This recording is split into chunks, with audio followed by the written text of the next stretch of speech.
to the Flax Farm podcast. We're all here today. We've got some exciting topics to talk about. Good morning, Lee. Good morning, Richard. Good morning, Claire. Good morning.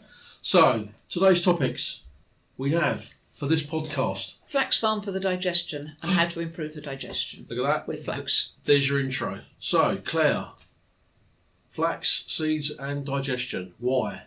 Because it replaces the things that we should have in our diet that we don't have in our diet. The processed foods that we all tend to have, and everything tends to be more refined. The vegetables we have are more soft and succulent, but what we don't get is real fibre, and there's very few of the foods that we now have real fibre in. And we're still related to all the apes and things like that who lived off a far more fibrous diet than we have now. And it seems to be very beneficial to all aspects of gut health. Fibre, Claire. Fibre. So everywhere we go, quick Google search will reveal that we all need more fibre in our diet. You mentioned, where we've evolved from. So what makes flaxseed so good for fibre? It works. And the reason it works, we probably don't know, because when you compare it to other things that are like chia, which ostensibly is very similar profile, flax just seems to work so much better. And I think it's probably because there's a lot of different sorts of soluble fibre, and the soluble fibre feeds the good bacteria in your gut. And there are lots of different sorts of soluble fibre, but the ones in linseed just seem to really work. It lubricates the gut, it soothes the gut, and it feeds the good bacteria. The good bacteria then create more bulk, and we're always told that we ought to have bulk, but it tends to be a nice soft bulk, which tends to make stools nice and soft and easy to pass. And then the other bit about it that's good is there's a lot of insoluble fibre, and that just adds to the sort of general debris that goes through your gut, that you need to have stuff in there, and you can guarantee it is in there. But it's also very benign, so whereas wheat bran goes through your gut like little scouring pads and irritates it and upsets it, and it doesn't actually grow much because it doesn't really feed the good bacteria. But the linseed actually, first of all, the insoluble fibre soaks up water, which makes it nice and moist and comfortable and keeps that lubrication going. And then the soluble fibre then feeds the good bacteria, and you get extra bulk from that. So what goes in comes out 4 times as much, but in a good way. So it's sort of soft and comfortable and lubricated. And for some reason, it just seems to have a really good relationship with your gut. So we've got this bulking up thing going on. I like the idea of bran as a scouring pad. Well, no, because it's not nice, and that's why so many people have got IBS, and God knows what. Oh, we're going to come on to IBS in a second. That's really interesting. So thinking of bran as a scouring pad, and as flax as the nice, soluble, soft, soothing. I like that. Lubricating. We can soothe our bowels by using flax, which is really quite interesting. You see, it's all a mystery to me as to why so many people have a problem with it. But then, well, it would be to you, Claire. 20 years on, if I'd had a problem, I'd have forgotten it by now. But that's really interesting. So, I have to tell you one of the quotes from one of the ladies at Borough Market, who was one of my customers, and she was trying to explain to her friend why she used to buy the porridge and was completely addicted to the Flax Farm Linseed flax porridge. And flax and linseed, by the way, are the same thing. And she was trying to explain, and she said, it just makes you feel so clean inside, and then sort of did a movement round that sort of lower regions.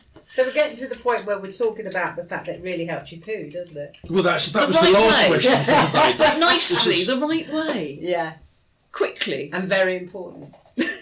So we've got this far. So brown is a scouring pad for your stomach, but flax is nice and cleansing. So if you're looking to have a clean insides, then what you need is more flax. So which is also quite interesting. But just going back to what you said earlier, we need to get on to omega-3 as well, because that's important. Okay, because going back to this thing about the gut bacteria. So most people are vaguely aware that they have bacteria working inside them, which helps their digestion. A little bit about how flaxseed helps with that. What's the mechanism? What's going on inside? How does flax help the gut biome? Well, it seems to feed the gut bacteria that we don't actually seem to be feeding on a normal, over-refined diet. And even when we try and eat properly, and most people try and go out and eat properly and they try to buy the good foods, but in actual fact, selective breeding by farmers and various other mechanisms, they've changed they take the fibre out. And so we're putting fibre in that should be in there. But another thing that linseed does, and that has been very noticeable to me and various other people we've had working here, people who are eating a lot of flax actually notice that you tend not to wee so much. So you don't have a cup of coffee and desperately need a wee immediately afterwards. Okay, so it's a sign that this lovely soluble fibre, which is really gloopy, and it's like porridge but sort of thicker gloop, much better, very superior gloop in linseed, it absorbs water and makes a jelly. So the water goes into it when it's cold, when it's unheated, and it makes this gloopy jelly consistency. It's all sort of quite lubricating and slimy and in a nice way. And I think one of the things that's happening is that is actually diluting a lot of the food that you've got going through.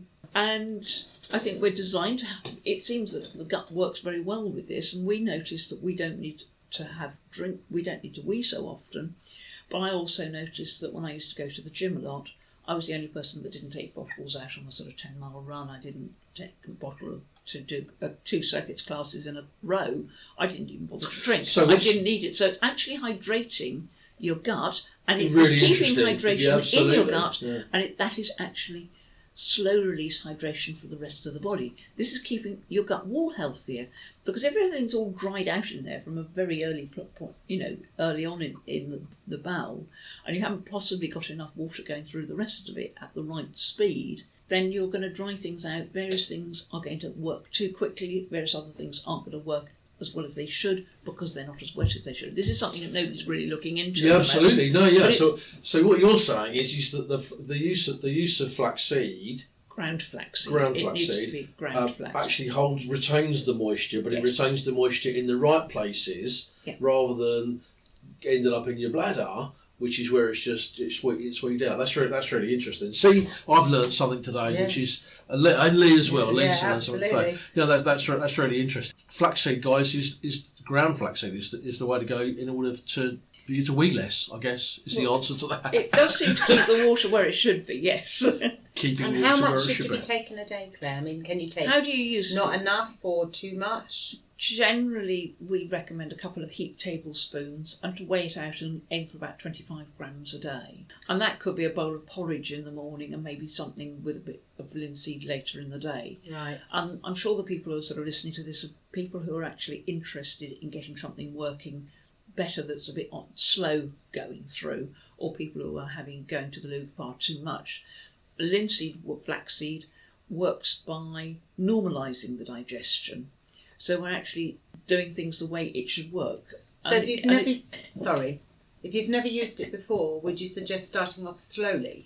You're just introducing it to your diet. If you're somebody who is prone to having a slow transit, as they say, to delicately put it, I'd go, whop into a couple of tablespoons twice a day, drink an extra couple of glasses of water just to ensure you're getting enough liquid going through at the same time, and it'll work fine. So you're looking at about 45 grams a day. It sounds a lot, but in actual fact it dissolves into things like yogurts or drinks or smoothies or baked beans or whatever you want to put it in, so it works fine. You can make crackers, whatever. Lovely. If you're somebody who is of the sensitive digestion and you're somebody that worries about what you eat in case it's going to cause you upsets and rushing to the loo problems and all those sort of things, then I always suggest that you start off in a really slow way. So start with half a teaspoon a day, because half a teaspoon isn't enough to worry anybody, and it isn't enough to worry your gut. Just let it, absorb it, take it on board. And as you then start using it, you're actually feeding up the good bacteria that are in there, and they're going to be the ones that help you to digest it when it comes in. But if you change your gut flora very rapidly, your gut will actually have a meltdown. Now, we don't know all the reasons why it happens, but very often if you change food very rapidly, you change your gut flora very rapidly, the gut will have a meltdown just because it's worried about the change. Yeah, absolutely. Yeah. So do it slowly and you'll just get used to it and everything will work nicely. Right. So then go up to 2 tablespoons a day. So let's move on to the what was going to be the last question for today, this issue about IBS. So that we're obviously trying to manage the way our own bodies work, and flax can help us with that. You mentioned about sensitivities and needing to rush to the loo, an IBS symptom. So how would flax interact with that, or how would flaxseed work with that? It works. That's one thing. Everybody's IBS is different.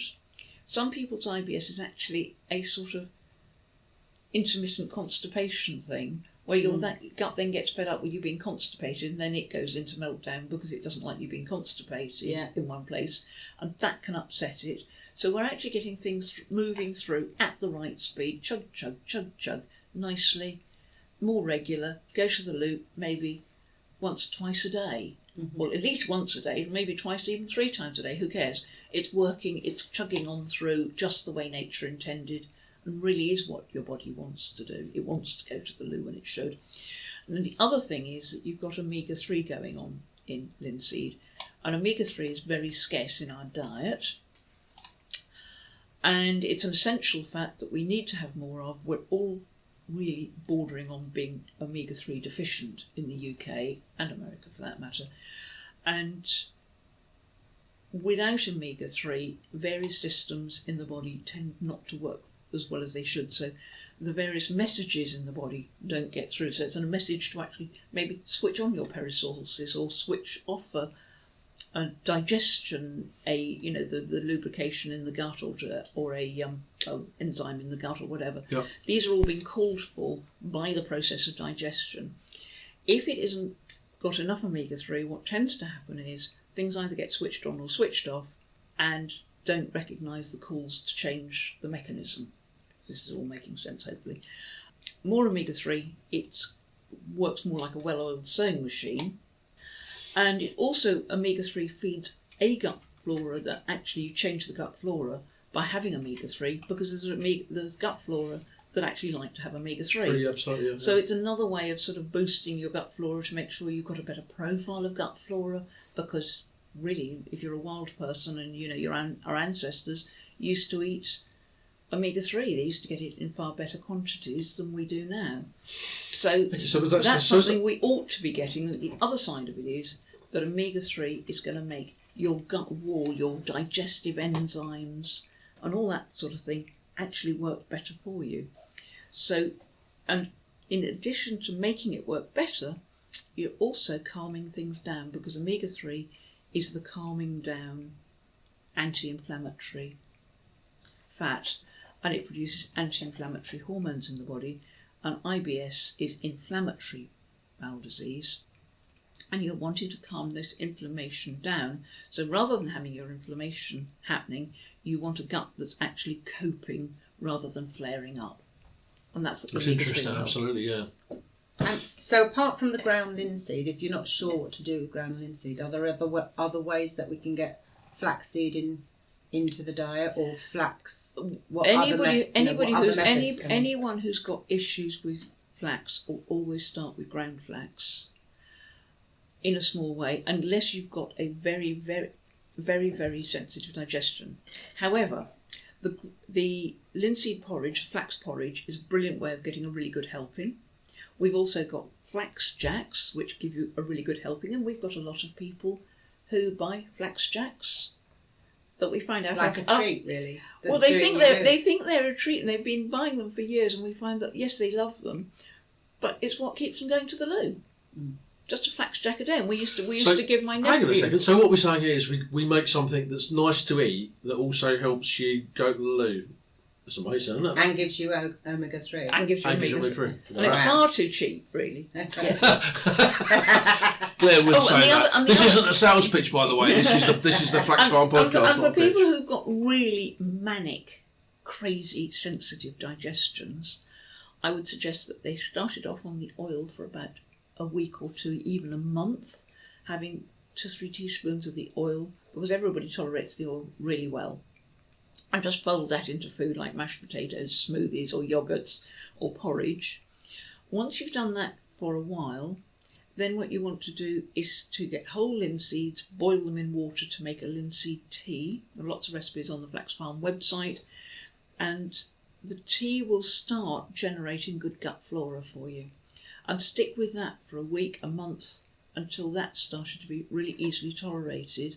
And once you've gone through a good while of having first the oil and then the oil and the tea on a daily basis, then move on to a pinch of ground linseed added into that, and then up that until you can get to about 2 tablespoons. But just let your gut get used to the whole thing, and it's a good way of introducing it and getting the whole thing to calm down a bit. So, for those of you that don't know, listen to the podcast. If you take a bunch of flax seeds and let them soak in water, they produce mucilage. Is the word mucilage is the word I'm looking for. That's it. I'll be corrected by Claire on that because she knows more about it than me. But it produces this mucilage, which is like a gloopy, soft textured substance, which is what is going on inside. Once that's inside your body, will go on to, as we said earlier, on to lubricate on all the works. But also this whole issue about fibre and, of course, the omega-3s, which starts to add considerable value the trouble is that a lot of people especially in this country, think of fibre as being the stringy bits in celery. Exactly that. Yeah, absolutely, yeah. And bran. Well, as we said, bran is scouring pads and really does very little for your gut for flora. And the other bits. It's all right. We just had a power cut here, guys. We are on a farm, and the power's just gone. We just found out why. We've just found out why, because the lightning has obviously taken out the power station. We've just been wiped out. So I think we should leave that. Unfortunately, the battery is working, so everything else is continuing to work. Now, where we got to something quite good there. Oh, what fibre is scouring powder? Yes. Yeah. Our normal thought about what fibre is, and we look at, say, vegetables like celery or even cabbage or something like that, and it's all got so much fibre in it. But in actual fact, when you dry out a bit of celery or a bit of cabbage, there's very little left. There's almost nothing, and that your fibre is only a small part of what's left of it. Absolutely, yeah. So it shows you actually how little is going in, whereas the linseed is actually 30% fibre to start with, without any water in there, so you're not needing to dry it out. So you're only in a small quantity of it to get the same. So a tablespoon of linseed, or a couple of tablespoons of linseed, is a really good source of fibre, whereas a couple of tablespoons of cabbage is very little fibre, because it's only about 0.8% fibre or something pathetic like that, whereas linseed's 30%. Now, absolutely, yeah. And also a lot of these other things don't actually absorb water, and they don't have the soluble fibre, so this is why linseed we're looking at is very superior, and it probably has got a very good profile of different sorts of soluble fibre. Wonderful stuff. Okay, so on this podcast, we're going to be supporting with some more information via some blog posts and articles on the website. And so once you've listened to the podcast, there'll be more to see there. But of course, always get in touch and speak to either Claire or Lee or anyone over here at Flax Farm, and they'll point you in the right direction if you're struggling to find out more about this. But I want to talk about poo. That's the last bit. Lee thought that was funny. So we're trying not to be too. So it's the small boy coming out. We're trying not to be too childish about this. So on the Flax Farm website, there is a link to the Bristol stool chart and a conversation about perfect poo. But Claire, so let's talk about bowel movements and flax oil. Flaxseed, ground flaxseed, preferably, which is the number one thing, and it's recommended by lots of herbalists. In fact, most herbalists and nutritionists just go, "Oh, you've got a problem down there. Have some linseed, and that'll sort you out." It usually does, and it works on people of all ages. Is one of the other things because it's gentle. It works with the body. It is good for people, small children. My nephew was a small child, was given flax jacks in order to get the flax into him, to get him working. Yep. I've had elderly, mature ladies, 82 years old, one in particular, came and said, "I've tried everything, I've had hell all my life." And the next month she came back after having a packet of linseed, and she's almost in tears because she'd had so much grief for so long, and all it took to cure the problem was a bag of linseed. That's amazing though, but I would imagine with a lot of people, they're looking for medical solutions or pharmaceutical solutions to try and solve some of these problems. Which actually is flogging a dead horse. I was going to say, and what we're doing is we're going to the root of the problem, we're solving it with a natural solution. But actually, as far as poo should go, what should good poo be? Comfortable, regular, something you don't really have Moist. to think about. Oh, I'm sorry. I just my inner 7-year-old has just found that incredibly funny. It shouldn't be difficult. Sorry, people. I'll clarify. It shouldn't be difficult to pass. It shouldn't be painful. It shouldn't be difficult to pass, should it? No, it should just happen, when you need it. And in fact, there was one study done by the Irish Nursing Organisation, I think early 20-something, or rather, and they found it was very good for a care home with elderly patients in it, and it worked better and cheaper than drugs, and people were having bowel movements more easily, but they also had fewer incontinence issues in that direction, because unfortunately that's something that comes with age if you don't get it right. So there you go. So that's the perfect section. Oh, I'm sorry. Well, you do have to check yourself out against the breast or poo chart. Check it out on a daily basis. And I think you're meant to be around 3 or 4. But this is the thing. So we're all laughing and joking aside. We're all guilty of not paying attention to some of this stuff, and it's not until we've got a problem that we start to pay attention to it. But as I said earlier on, waving goodbye to your poo might be a good idea, and then reference it against the poo chart, which is on the Flax Farm website. I must confess, I'd never had a problem in that direction at all. But when I actually started on linseed, it was like, oh my God, this is how it's meant to work. It was a whole order of magnitude better. Yeah. So we're solving all sorts of problems here today, guys. Okay, well that's that. I've got no more to say for this issue of the podcast. Lee? No, I think we've covered a lot of areas in great depth. we have. Claire? I could go on about it all day, but I think that's enough for now. And on that bombshell, we'll save that for the next podcast. Thank you very much for listening, guys, and we'll see you all soon.